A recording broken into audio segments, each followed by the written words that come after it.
Welcome to Ben Franklin's World, a podcast about early American history with Liz Covart. The study of history is key to understanding who we are and how we can affect a better future. Ben Franklin's World will introduce you to historical people and events that have impacted and shaped our present-day world. And now, here's your host, Liz Covart. Hello, and welcome to episode 13 of Ben Franklin's World, the podcast dedicated to helping you learn more about how the people and events of our early American past have shaped the present-day world we live in. Each week, we sit down with an historian to discuss their unique insights into our early American past so we can learn more about who we are and how we can affect a better future. For more than a decade, American news outlets have reported on the issue of same-sex marriages and whether or not they should be legal. With all of this reporting, it is no wonder that we tend to think of gay marriage as a 21st century issue. But did you know that the American history of same-sex marriage predates our present time by over 200 years? In today's episode, Rachel Hope Cleves, an associate professor of history at the University of Victoria in British Columbia, and author of Charity and Sylvia, A Same-Sex Marriage in Early America, will introduce us to the story of Charity Bryant and Sylvia Drake, two women who lived in an open, same-sex relationship that their friends, families, and neighbors described as a marriage. During our conversation, Rachel will reveal who Charity Bryant and Sylvia Drake were and whether their relationship was unique, why William Cullen Bryant and other friends and family members described Charity and Sylvia's relationship as a marriage, and more information about early American views on sex, marriage, and single, unmarried women. Now, just a note here, although this episode talks about early American views on sex, sexuality, and marriage, it does not discuss any of the topics in graphic or anatomical detail. It offers a clean discussion of early American domestic life. But before we get to our conversation with Rachel, I have something I'd like to share with you. A modern-day discovery. After studying all the best available news, foreign and domestic, Liz has a modern-day discovery to share with you. As you may know, I am revising my dissertation into a book, which I am tentatively calling America's First Gateway. The book will present a cultural history of the United States by looking at the community of Albany, New York, between 1614 and 1830. Now, just this morning, I had a realization.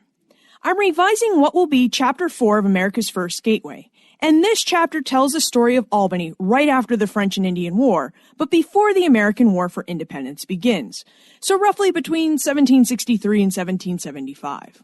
During the French and Indian War, the British Army made Albany its northern headquarters and staging areas for its campaigns against Canada and against French and Native American incursions into northern and western New York.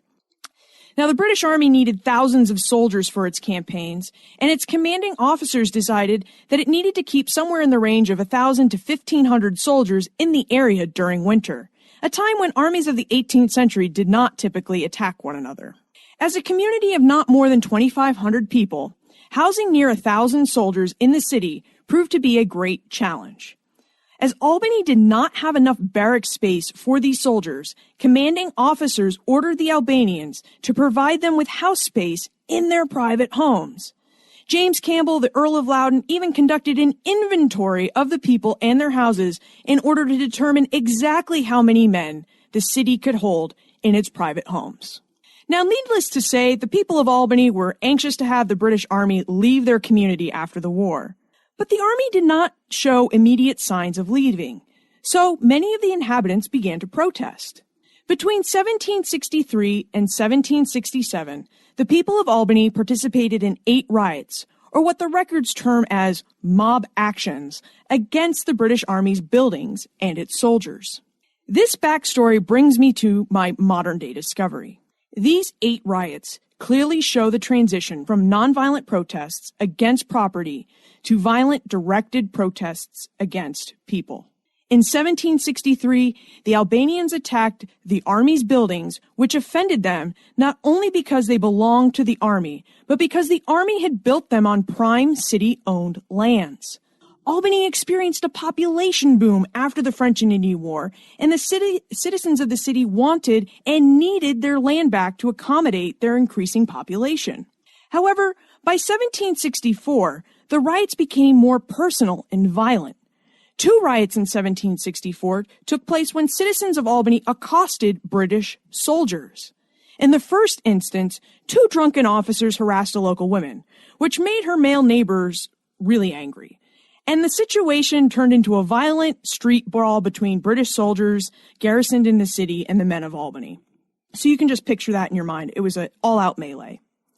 The second incident involved two men of Albany who attacked a British sentry who had supposedly verbally abused one of them. These riots occurred interspersed with the actions against the Army's property.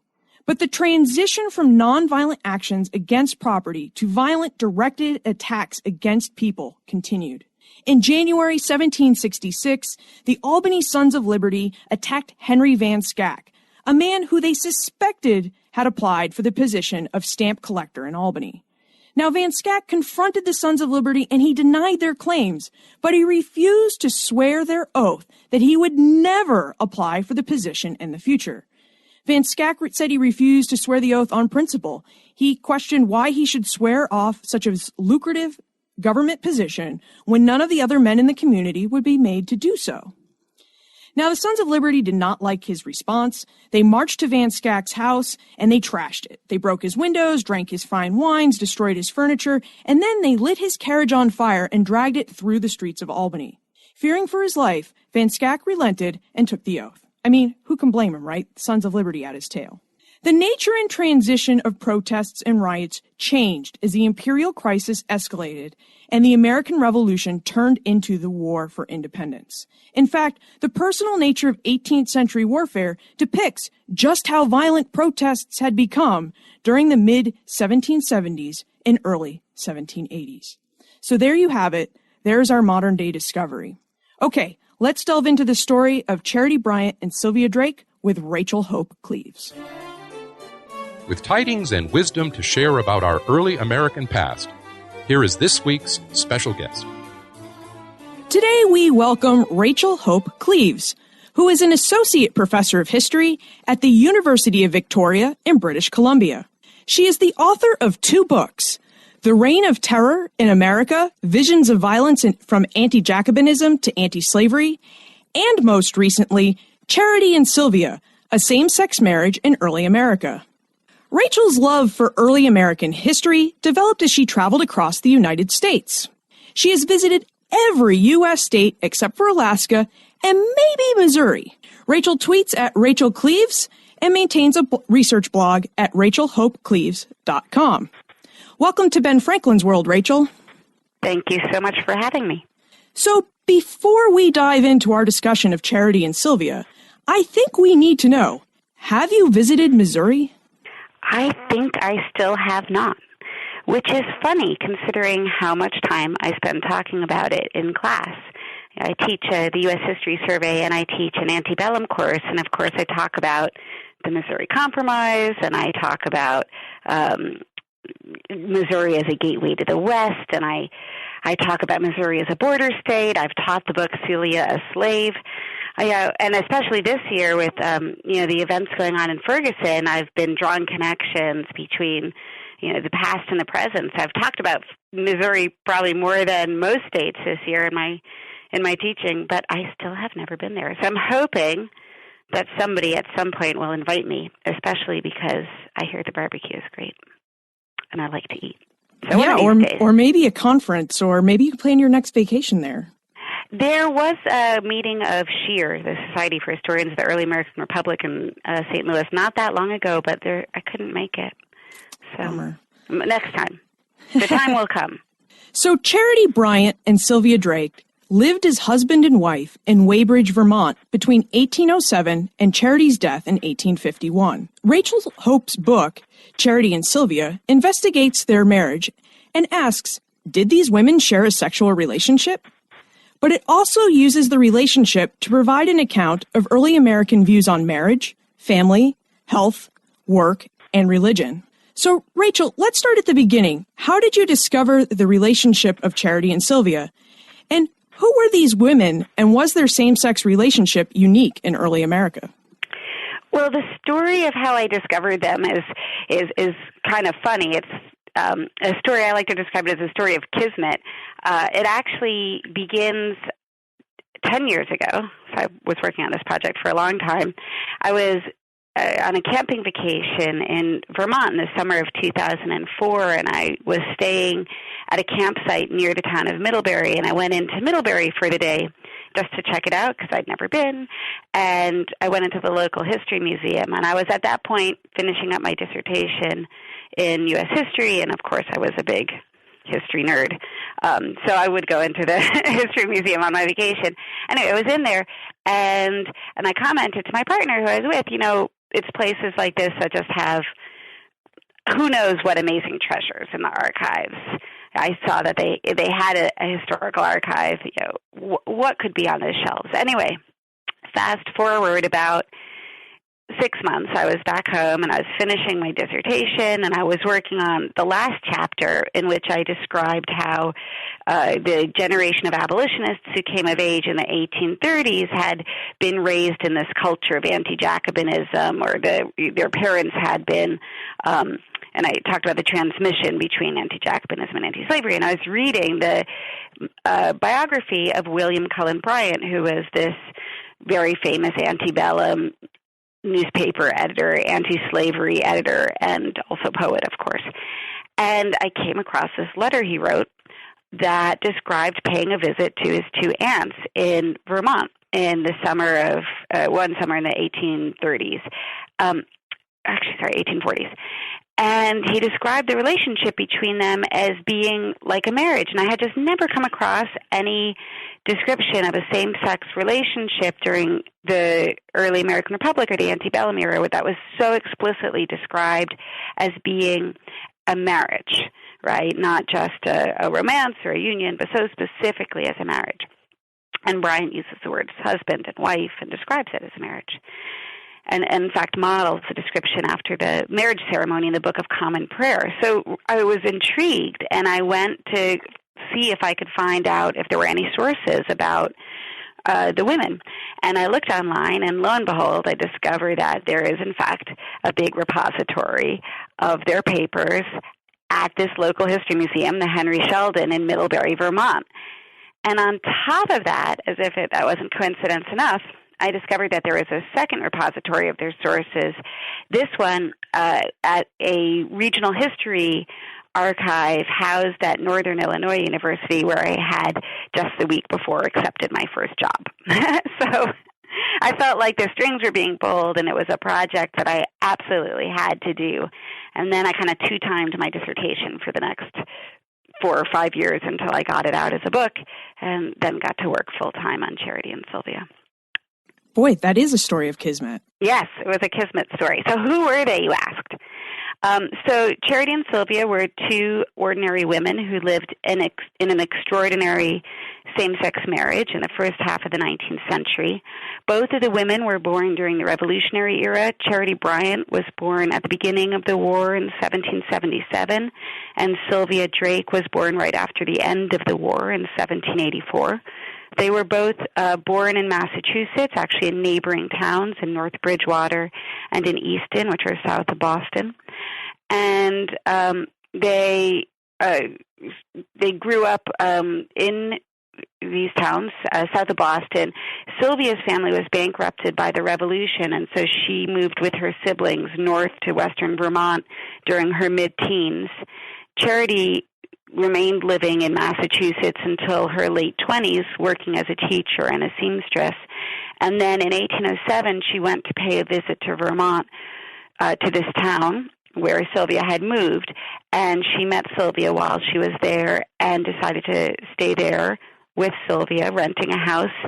The two women moved in together in July of 1807, and they lived together for the rest of Charity's life, working as tailors to support themselves and taking part in the community.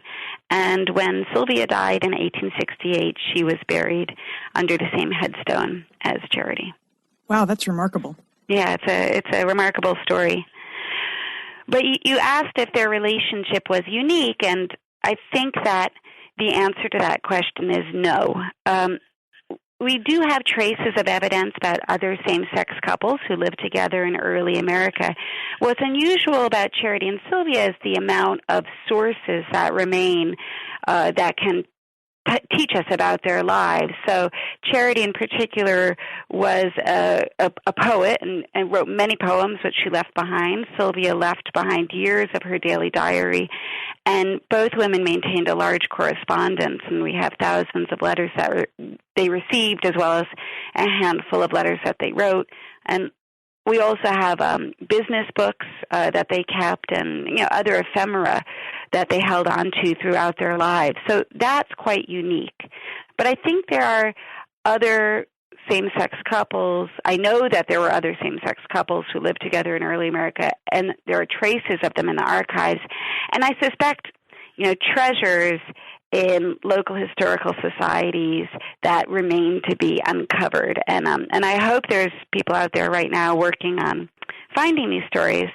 And some of that, I think, might require a little bit of reading between the lines. Some of these relationships, I think, are hidden in plain sight.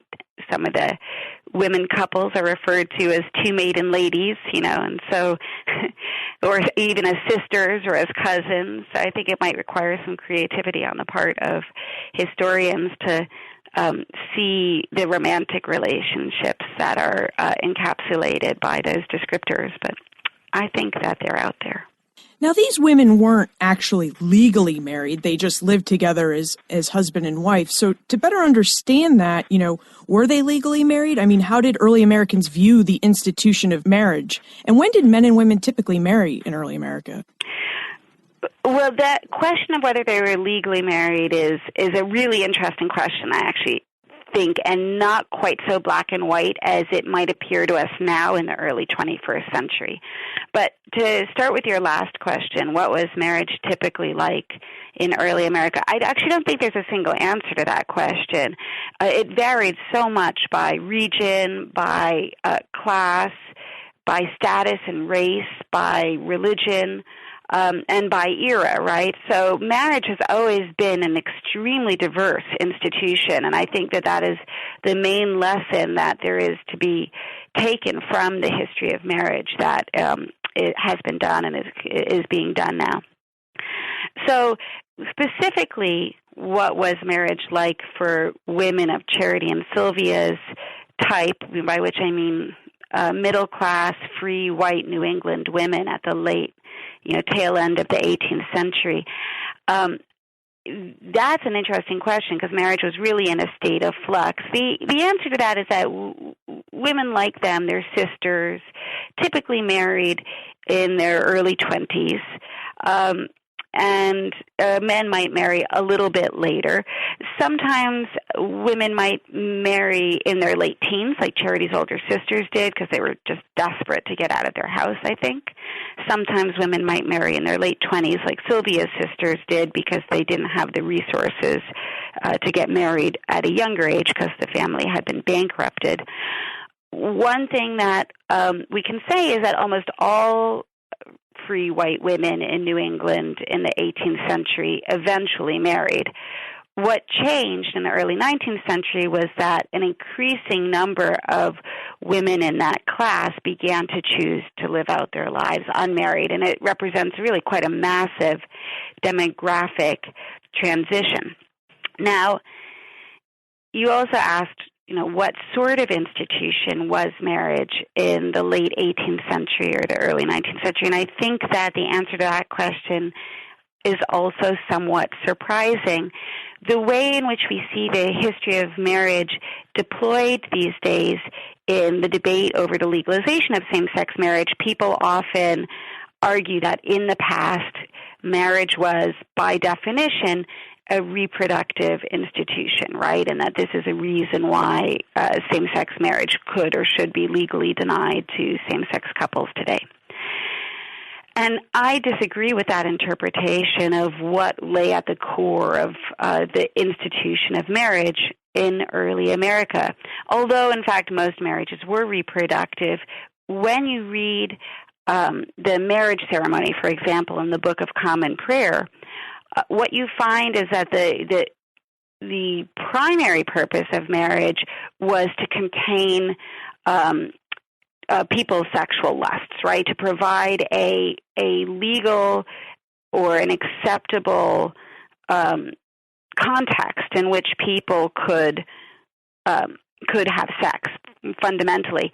And that's why you see older couples, you pass the age of reproduction, right? Widows who are postmenopausal, marrying, widowers. People got married into their, 70s, 80s, even 90s. Sometimes newspapers from early America would carry kind of funny stories of old people who had met in, as paupers marrying in their early 90s. And obviously those marriages were not fundamentally structured around reproduction. Rather, they were structured around, and although it might be uncomfortable in our kind of youth-driven culture today, but they were structured around sexual bonds. So marriage was absolutely kind of a sexual institution at its core. It was also a productive bond. A lot of Sylvia's sisters' marriages seem to be based around, creating a unit of production. So a husband and wife joining together and working together to create resources to feed themselves and their children.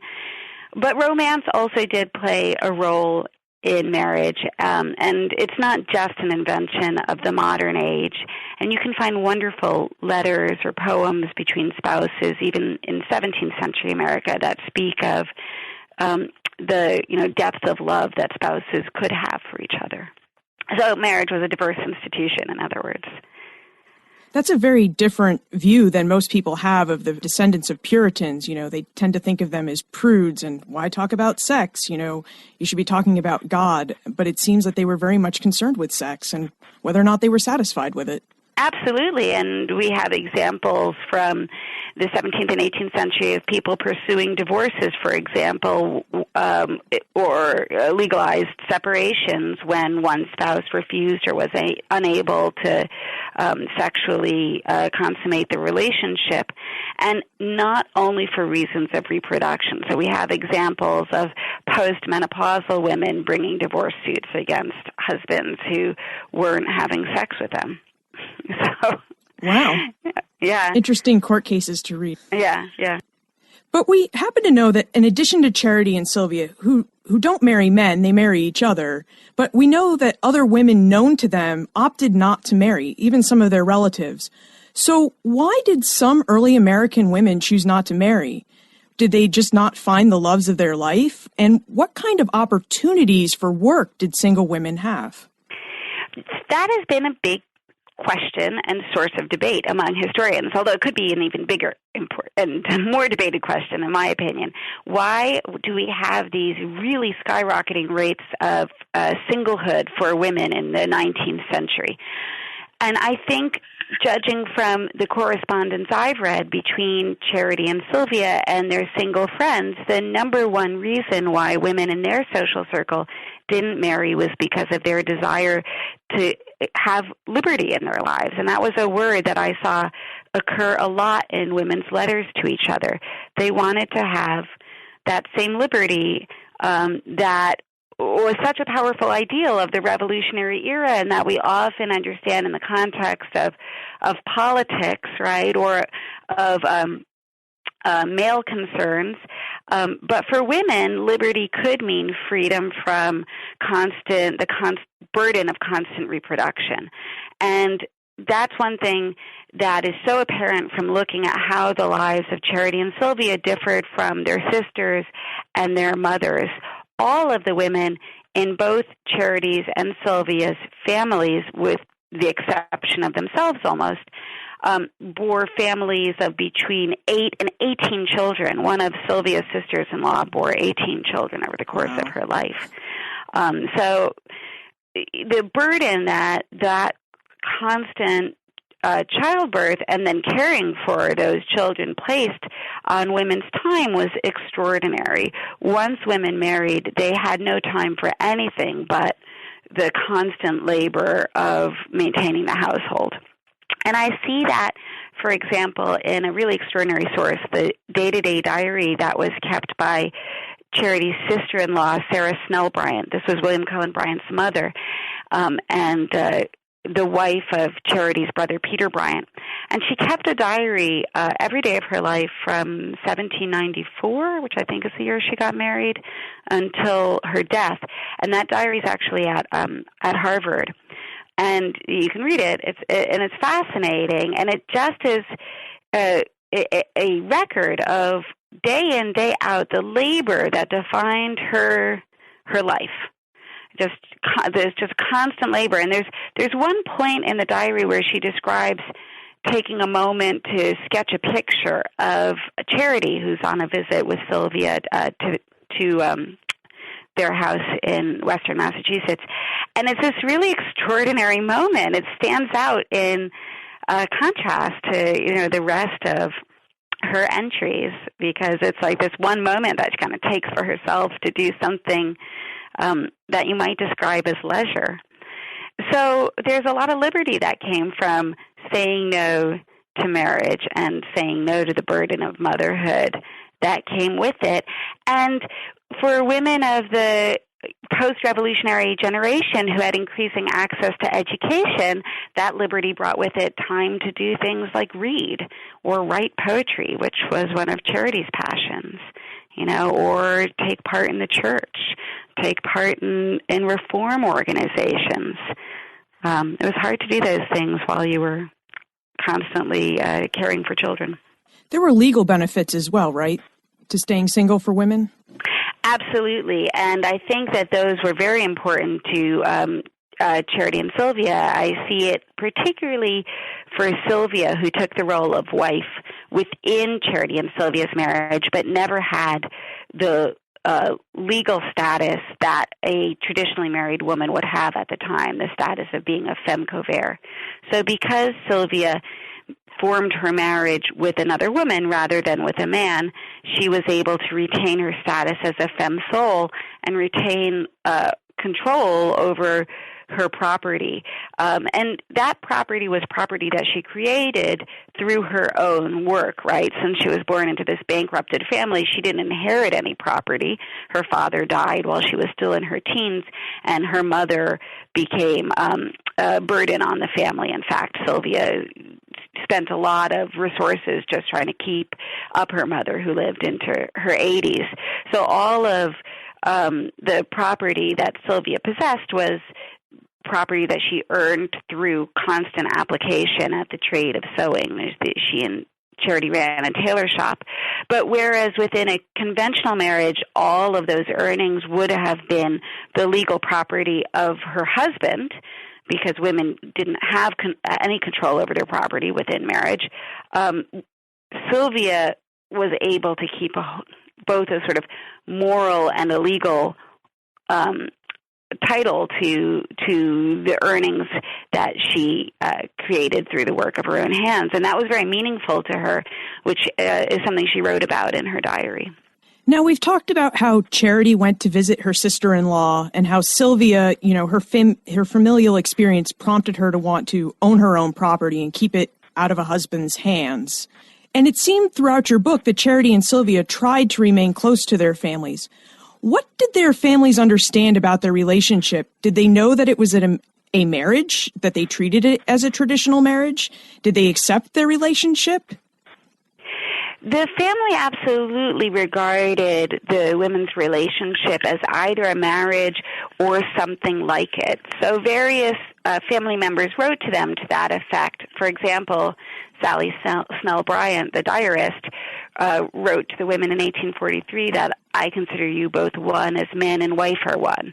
Or her son described the relationship as being no less sacred to them than the tie of marriage. And other family members wrote similar kind of expressions of their acknowledgement of the fact that the women's connection was like a marriage or marital. People always couched it in some degree of distancing because, of course, they viewed marriage between same-sex being impossible. So they had to kind of create these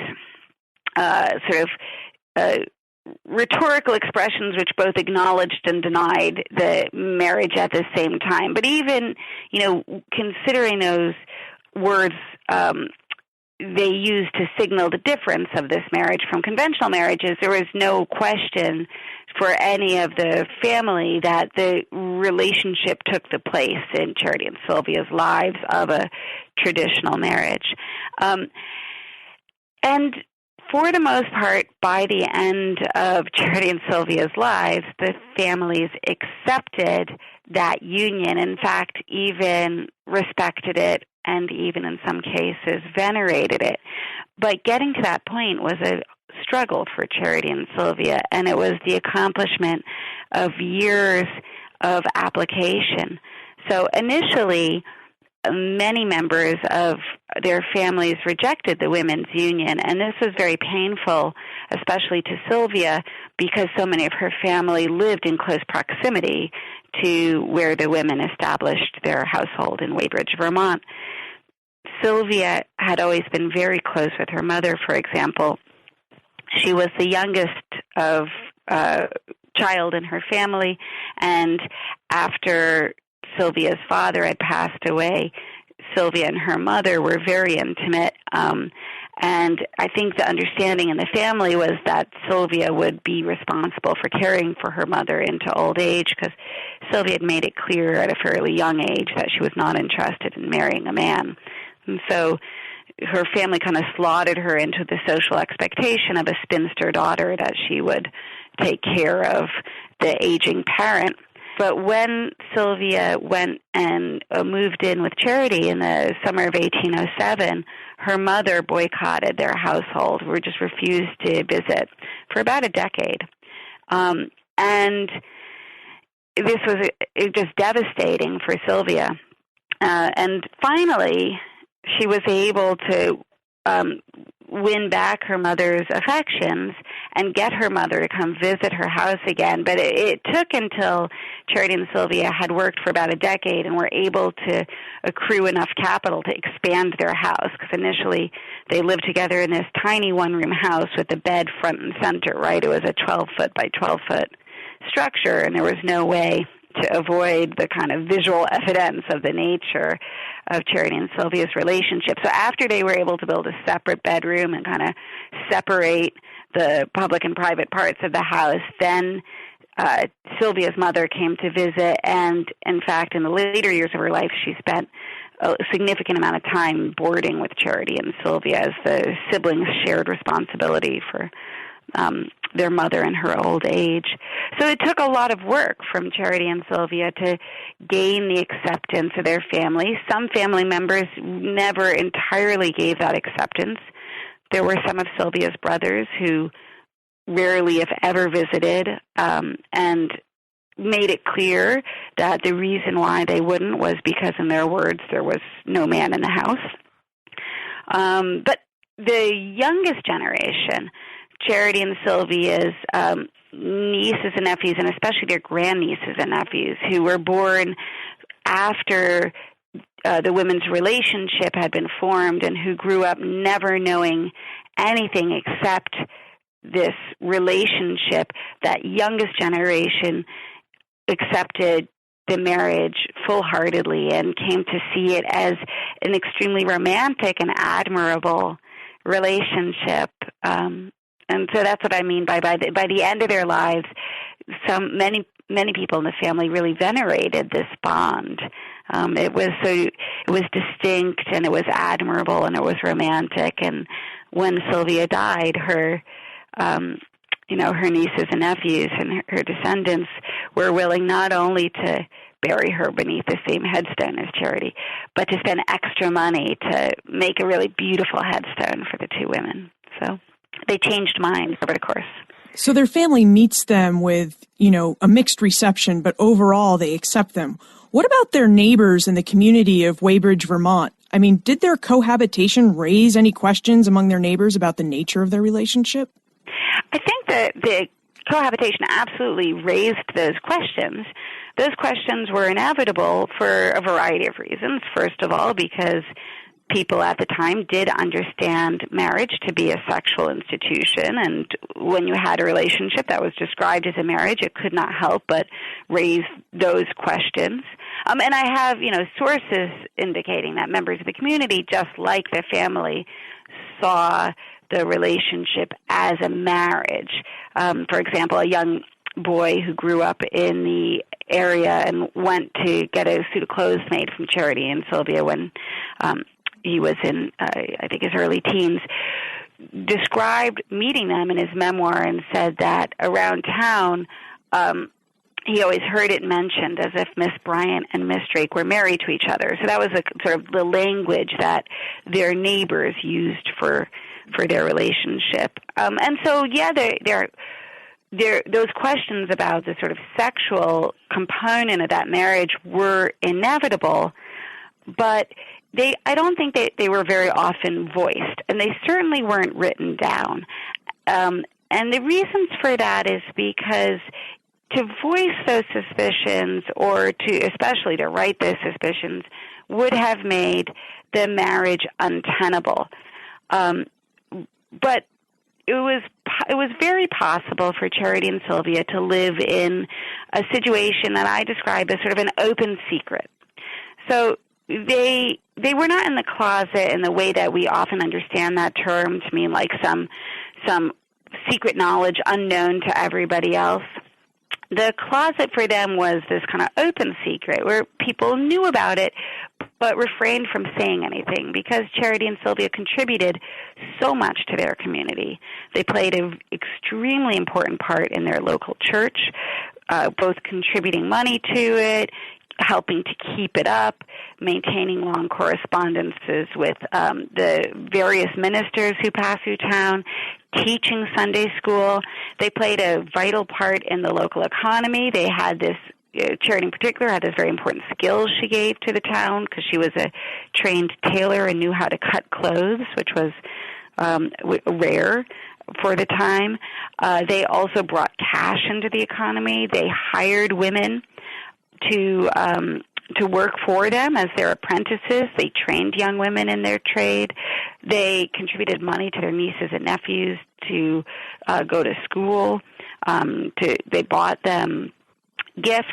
They had a huge amount of medical knowledge. Charity's father had been a doctor, and her brother was a doctor, and her grandfather was a doctor. And the women shared their medical knowledge with the community. So they played such an important and vital role in the community that I think the consensus was that, well, we just won't talk about those things which we can't talk about. It was an agreed upon silence. And I think that was probably very common for the ways in which rural communities in early America dealt with all sorts of moral transgressors. It was not possible to, drive away everybody who broke the rules because so many people broke the rules and everybody was, people who made positive contributions to their society were needed. Would it have been possible for two men to live together as Sylvia and Charity did in early America? I do think it's possible, and I do think there are examples of it in the sources. I think it was harder for a variety of reasons. First of all, when two women formed a relationship together, and as in Charity and Sylvia's relationship, one of those women took on the position of the husband, sort of, taking on male prerogatives like dealing in the public sphere and going to market, being the public face of that relationship. That sort of aspiration to a more masculine social role was understandable to people at the time, and it naturalized male privilege in a weird way because, of course, who wouldn't want access to that privilege? For a man to take on the role of a wife, on the other hand, was a lot more troublesome, I think, to men at the time because it really denaturalized male privilege. It was harder to justify and explain away a man who would give up the privileges of masculinity.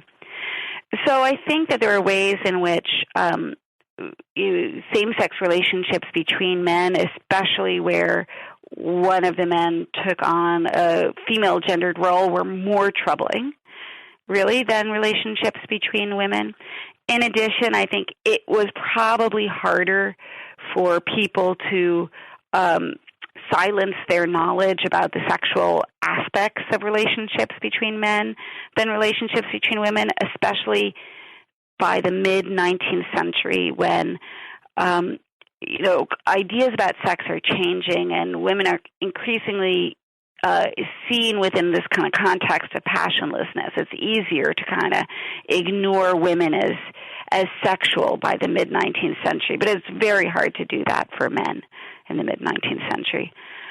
So I think that made relationships between men more challenging to secure public acceptance, but not impossible. And we do have examples of male same-sex couples. And one thing that comes to mind is a very famous story of a bachelor marriage between two 49ers in California, following the gold rush, a relationship made famous by Bret Hart in his story, Tennessee's Partner. And it's slightly later, obviously, but I think that this famous relationship, which lasted for decades and again received kind of a similar sort of admiration that Charity and Sylvia's did, suggests that there were possibilities for men to live together as same-sex couples prior to, the modern age.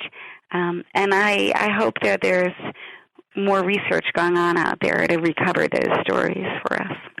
Well, this is a pretty remarkable story, especially since it shows that even though Americans lived 200, to 150 years ago, their society in some ways looks a fair amount like our present day society. And maybe that's because, we want to see it that way, but it seems like the sources really indicate that it's more similar than different in some aspects, or at least in the aspect of marriage.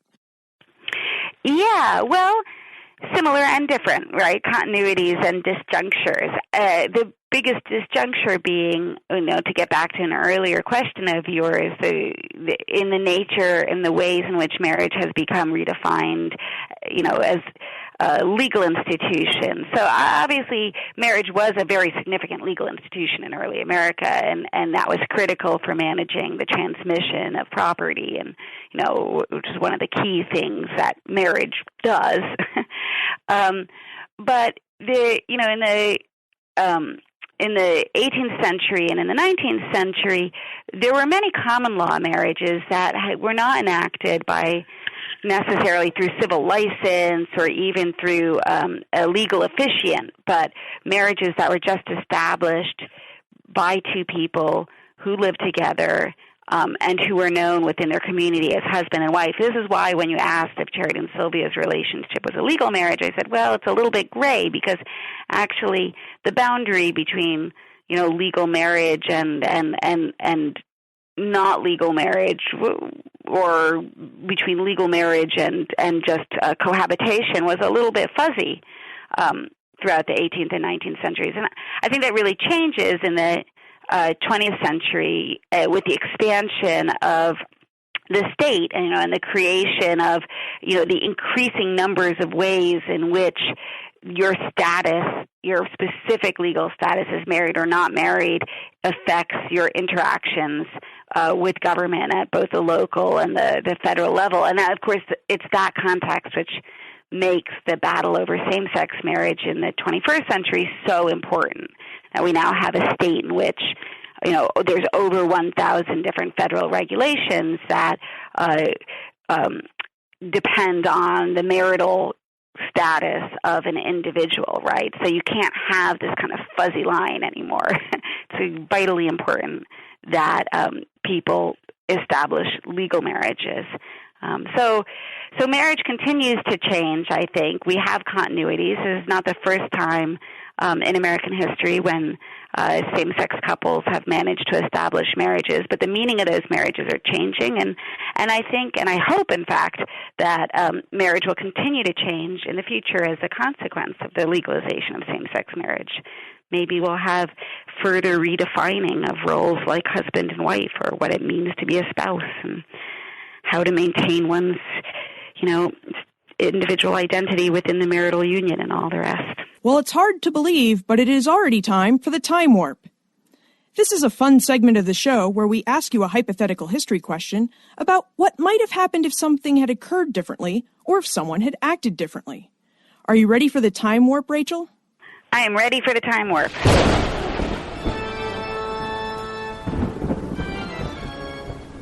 The Time Warp. Historians can't predict the future, but they can speculate about what might have been. All right, so here's your question. In your opinion, what might have happened if Sylvia and Charity had not moved to the small frontier community of Weybridge, Vermont? Would these women have been able to set up their household in a more established or urban community? Such a great question, because it totally flips so many of our ideas about where have gay lives been possible or where has gay community been possible. I think we have such a modern bias towards imagining the city as the space where it's possible for people to live lives defined by same-sex intimacies. But I think in early America, that's not necessarily the case, and that the frontier, in fact, held a lot of possibility for people to craft original or transgressive lives. So Weybridge was a Goldilocks place, absolutely, for Charity and Sylvia. There were all of these elements that made it just right for Charity and Sylvia to set up their household. For example, there was a woman landowner whom they were able to acquire some land from, which was very rare at the time. In fact, she was the only one in Weybridge, and she only acquired the land immediately before Charity and Sylvia moved on to it. But it was, just a kind of perfect circumstance that allowed them to build a home somewhere but not be under suspicion of, being mistresses of the male landowner or something. Or they were just far enough from Charity's family that her family wasn't able to break up the union, and the town was just new enough that the positive qualities that Charity brought to it were vital enough, essential enough to, again, keep anybody from breaking up the household. So Weybridge is this kind of like Goldilocks place for Charity and Sylvia as a couple. But I don't think it was the only place like that. I think that there were other frontier communities which could have or might have worked. And I'm reminded of another couple we know of, another same-sex female couple who lived contemporaneously with Charity and Sylvia, and that's Mary Ann Wilson and Miss Brundage, and we've lost her first name. We just don't know. But this was a female couple who lived in Greene County, New York, which was another frontier county in the early 19th century, first decade of the 19th century. And we have very few sources about them, so we can't know as much about them as we know about Charity and Sylvia. But from what we know, they lived in a romantic and original household on the New York State frontier. And Mary Ann Wilson was a painter and painted some really fabulous and wonderful original American folk art, which I think is it's in Washington mostly, and some in Boston, I think. And Miss Brundage operated the farm. So I think there were other frontier communities with with same-sex couples, same-sex households. Could Charity and Sylvia have made it work there? I don't know. And the city was not itself entirely inhospitable to same-sex couples either. So I'm reminded of a couple same-sex female households described in Karen Wolf's book, Not All Wives, a couple of Quaker women who ran a school together in Philadelphia in the mid-18th century, or a couple of women whom Claire Lyons mentions in her work, whose household got busted up for cohabitation, again in Philadelphia in the late 18th century. So maybe they could have found their way in the city. Yeah, it sounds like it was possible. So before we conclude, would you tell us about your latest historical research project? I would be happy to. So I'm working on a project now called The Not So Innocents Abroad, and it's a queer history of food and sex in the lives of Anglophone expatriates in France and Italy from the late 18th through the mid-20th centuries. So it's a new field for me, stepping into the history of food, which I haven't done before, but I'm having a great time. And I like to joke that this book is going to be the third in a trilogy, really, that covers a cultural history of the basic life functions. I wrote a first book about death, a second book about sex, and now I finally get on to food and eating, which is great because I get to read a lot of recipes and cook a lot of recipes too. So I'm having a lot of fun. Basically, the book is about what is the connection between Parmesan cheese and perversity. And so if you're interested in finding out the answer to that question, I blog about it at rachelhopecleves.com. So we shall see. And your blog is very interesting read, and it often makes me hungry, like that time you cooked Ben Franklin's apple tart. Yes, and I'm going to have an upcoming blog post where I follow in the baking path of Emily Dickinson, well-known hermit, less well-known baker. Apparently was a fabulous baker. Well, we'll have a link in the show notes to your blog so people can catch up with that post. Now, speaking of your blog, where else should people look for more information about you, your work, and how to get in contact with you? Well, I welcome people getting in contact with me. You can reach me at my email, which is rcleves@uvic.ca, uvic.ca. And as you mentioned, I'm on Twitter, so which I think is at Rachel Cleves. So, yeah, on my blog, on Twitter, by email. I welcome all communications. And we will make it easy for people to communicate with you because we'll have those links on the show notes page for this episode. Well, Rachel, we really enjoyed this conversation. Thank you very much for sharing your historical insights with us here on Ben Franklin's World. And thank you so much for having me. I've been enjoying listening to the podcasts and finding out about all these great books I want to read. It's fabulous. Charity and Sylvia's marriage shows us that same-sex marriage is not a new issue or occurrence in the history of the United States. The community of Weybridge, Vermont accepted Charity and Sylvia and supported their marriage by not asking questions about the intimate lives of these women. And they didn't ask these questions because these women were active participants in the community. They positively impacted Weybridge by working to make the lives of their friends, family members, and neighbors better. And that's all the community wanted and cared about. The story of Charity and Sylvia also shows us how limited opportunities were for early American women. If either of these women had married a man, she would have likely given birth to many children, and any property or money she acquired through her hard work or inheritance would legally have belonged to her husband. You can find information about Rachel, her book, Charity and Sylvia, plus everything we talked about today on the show notes page for this episode, which you'll find at benfranklinsworld.com/013. And finally, if you haven't done so already, would you please rate this podcast?